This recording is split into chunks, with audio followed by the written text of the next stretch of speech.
Hello. Hi. How you doing? It is Vivi. I am back in your ear. Hopefully your inbox or somehow coming across your awareness.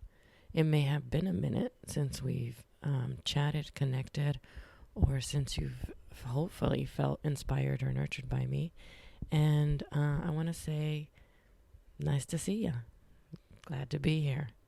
Happy you're on the other end. I am a little bit overexcited about having a day of winter in Texas. Today is January 15th, and the weather's expected to drop all the way down to 24. So I am in a cozy sweatshirt, feeling the inclination to just sort of, nest, cuddle, got my sweatshirt on. And actually, I have moved my podcast recording setup to my bed because I literally just didn't even want to get out of bed. I'm like, this feels good. Got my books, got my journal, everything's going on right here. And I felt super called to connect with you. And I have a message to share. But before I share that message, I want to say to yourself and also say to myself, because I continuously forget things that I've learned over the years. And then I'm reminded of them and I'm like, dude, I knew that. I really knew that already, but it's okay. I'm working on this self-compassion thing just like everyone else out there. And what I said to myself is, nice to know ya. Glad it's popped back up. So what I've learned again is this emphasis on my daily routine and really noticing what nourishes me and what leads me forward and what is actually aligned with my values. So my belief is that the reason I'm able to be here with you right now, offering you this gift and this message, hopefully, and also a gift for me just to say, here I am and I've missed you, is that I've created some space. I haven't really conceptualized exactly where it was, but I'll tell you this. Over the years, especially during the pandemic, I have, out of necessity, honestly, I believe in the beginning, but really just out of laziness lately, have relied too much on screens and engagements and interactions that really weren't serving me. Recently, I think it's been about a week now, I deleted several apps from my phone. I didn't delete, because in the past I used to just delete things, just like, and then start over. But I didn't delete like profiles and, that sort of thing, because I've realized that you lose history and you have to refriend people and that whole business. And so I just removed them from my phone because it's where it's most easily accessible. And I've really taken note of how it is I wind down in the evening. There's two anchor points for me, how it is that I wind down in the evening, how I reflect over my day, what gets installed in my memory as significant. Being reflective at the end of the day is super important to me, and I've lost that, a large part of that.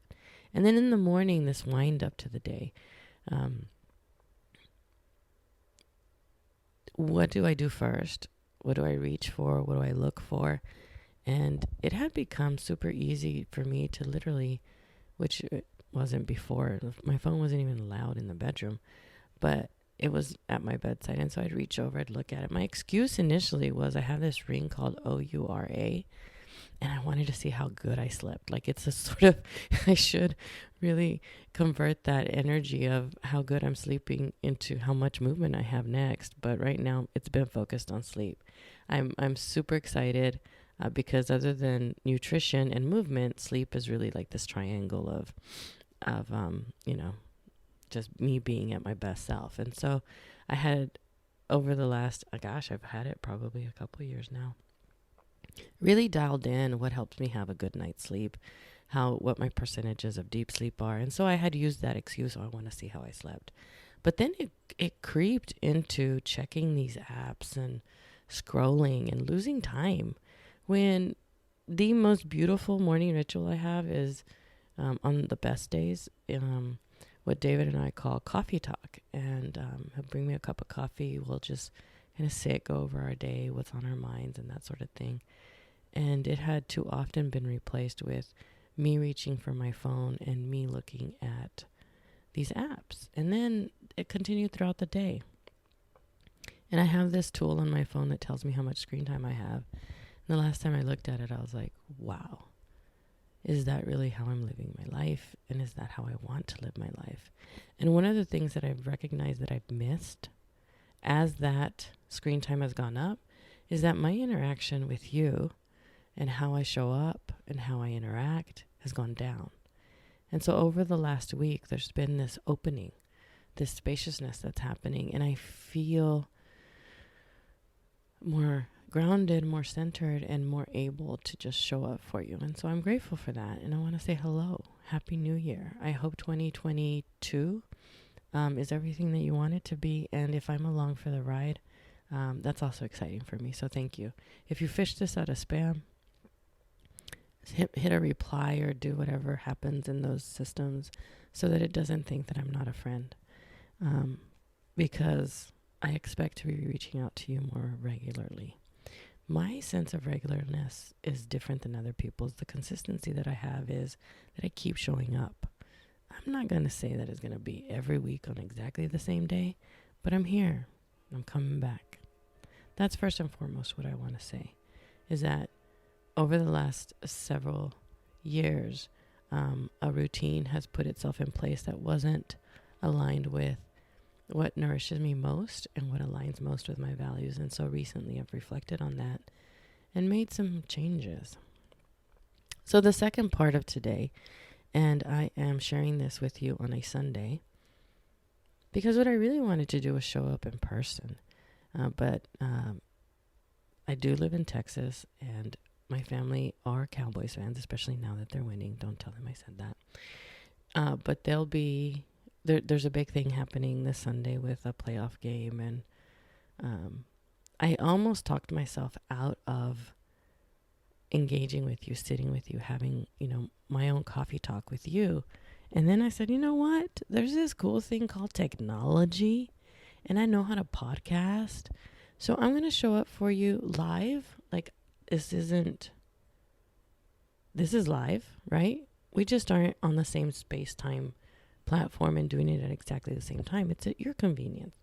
When you have a chance to sit down and get a cup of coffee or look out the window and put me in your ear, and I'll transcribe this so that I can also turn it into words, because that's super hard for me. So this is good enough. Like, why am I talking myself out of something beautiful? That's the second thing, I guess. And if this resonates with you, I want to go ahead and just put this seed in your ear. If you're interested in watching something along the same lines, I have been doing Sunday Lovestreams since way back in 2017, 17, 18, 19, 20, 21. I don't know, is that 5 or 6 years? That's a long time. There's a handful of, almost 30, I guess. There's a playlist. That's the truth. That's a fact. There is a playlist on my YouTube channel. If you're not already subscribed, hit the bell, do all the things so that, you will be drawn to when I send out a new one, if you want to. No, your self-care is most important. If you're limiting your screen time, then I'm all for that. You do you. But Sunday love streams are something that I've began offering in 2017, and that's what this is. So if you want to watch something that resonates and that sort of emphasizes this message I'm about to share with you, then I encourage you to go back to that playlist and watch the very first one I did in 2017. It is technically the same message with a whole different experience wrapped around it. And now on to the show, the content, the reason. I don't know. I'm not going to say it's a reason, but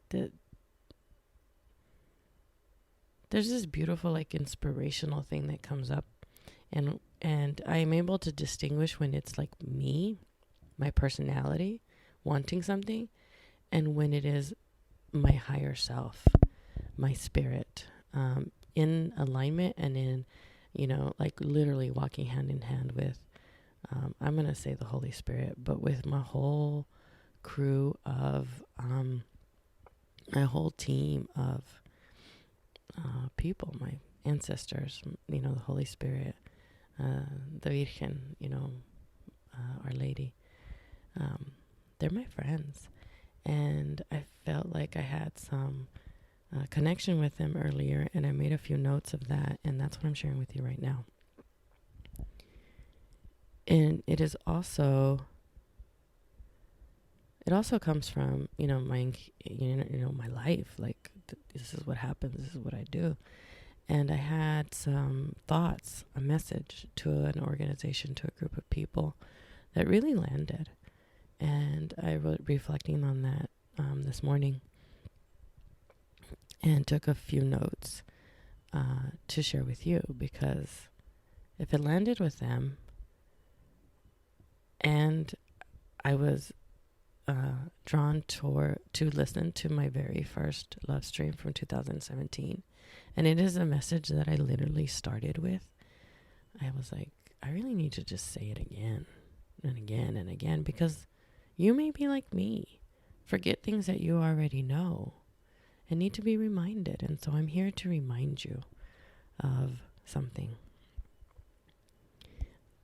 because it is a factor of being human. And you know what I'm all about. I'm all about learning to love being human, because it's a lifelong thing.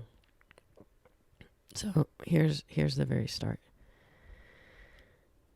There's a super big chance that you are growing, that something in some part of your life is changing for you, that you are moving beyond your comfort zone. If there is growth happening, it is also likely that you are experiencing what's called growing pains, because growth comes at the expense of our previous comfort and safety. I use this gesture, and you can try it right now. Like, I talk about my learning edge and my growth edge. Like if I put my hand out and my palms up, that would be my learning edge. Like, anything there, I'm like really super comfortable with. If I stick my fingers out, like reach, then that is like an area of like, okay, I'm expanding. Like that's learning. I can deal with that. Anything beyond that is overwhelming. So I just wanted to offer that. That wasn't planned. And so I'm just allowing it to happen. Where are you in this? I was looking at my hand if the sound changed. Like, you're right here watching me, but you're not. You're just listening. Where are you? Like, if you're growing and there's some uncomfort in there, like, where are you in that, 3 rings? This, like, comfort, like right outside of your comfort zone, like right in that stretch where your fingers are reaching, or is it just moving into that overwhelming? And just notice that. Like, there's no action to take. There's just notice. So know that growth comes at the expense of this previous comfort and this feeling of safety. So it's normal. It is so normal to go through growing pains. And in addition to that, in addition to the thousands of other things that are probably happening in your life, you're probably also loving other people, giving kindness to other people, serving other people, doing things for other people. There's lots of outpouring from you of love and kindness and support and in whatever role you have. It's just pouring out of you. So here's what I'm here right now in this moment to remind you of. You have to offer yourself the same outpouring of love, at least the same, if not more. Offer yourself that too. Because if you're going to truly and fully, in an embodied way, offer it to other people, you have to be able to receive it. You have to be able to receive.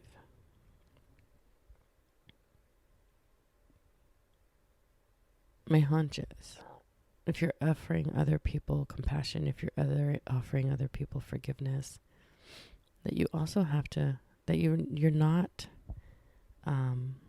receiving it. That's work. It's work to actually receive that. It's work to invite yourself to accept those gifts from yourself, even from others. So,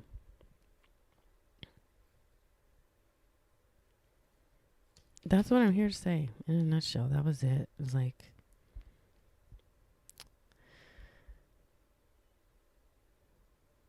in order to truly give, you have to be able to receive.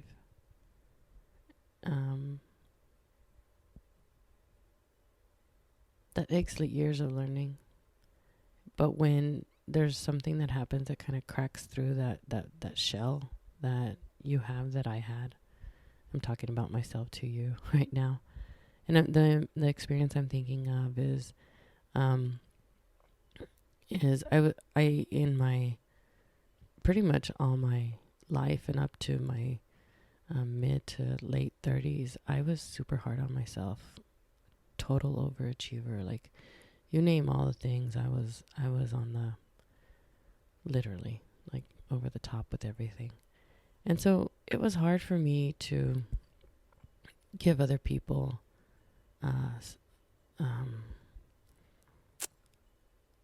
forgive other people, give other people compassion, just really look at the whole picture of another person. And something happened where I really felt like David had given me that. David is my husband, who will be married 30 years in April. And it broke through. I was like, whoa. And it deepened. And then I was able to give it to myself a little bit more. And then this cycle of deepening happened. And now I'll tell you that on a scale of 0 to 100, I was self-compassionate, self-forgiving at a probably 1 to 10, low end of the totem pole. And now I have a lot of grace for myself. And the interesting thing is that not only has that enriched my life and my experience and how I live and serve and contribute to the world and to the initiatives that I hold true and dear to my heart, but it literally, in my opinion, makes me such a better friend, mother, wife, all the other roles I have in life. Now, the only true judge of that is those other people. But it seems to me, if I were to compare, things are better because I've been better to myself. And so you be better to you. Really reflect a little bit on how you're receiving. And what I'm going to do, and this is going to be a really hard close, but I'm going to leave you with a question. And this is a question that I invite you to live.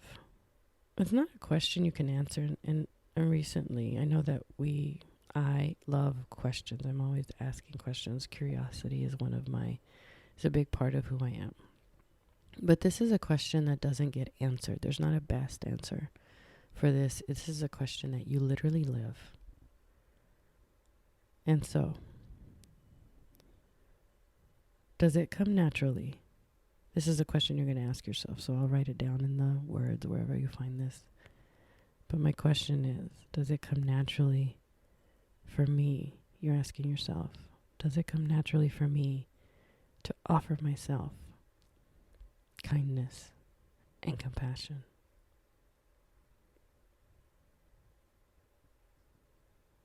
Does it come naturally for me to offer myself kindness and compassion?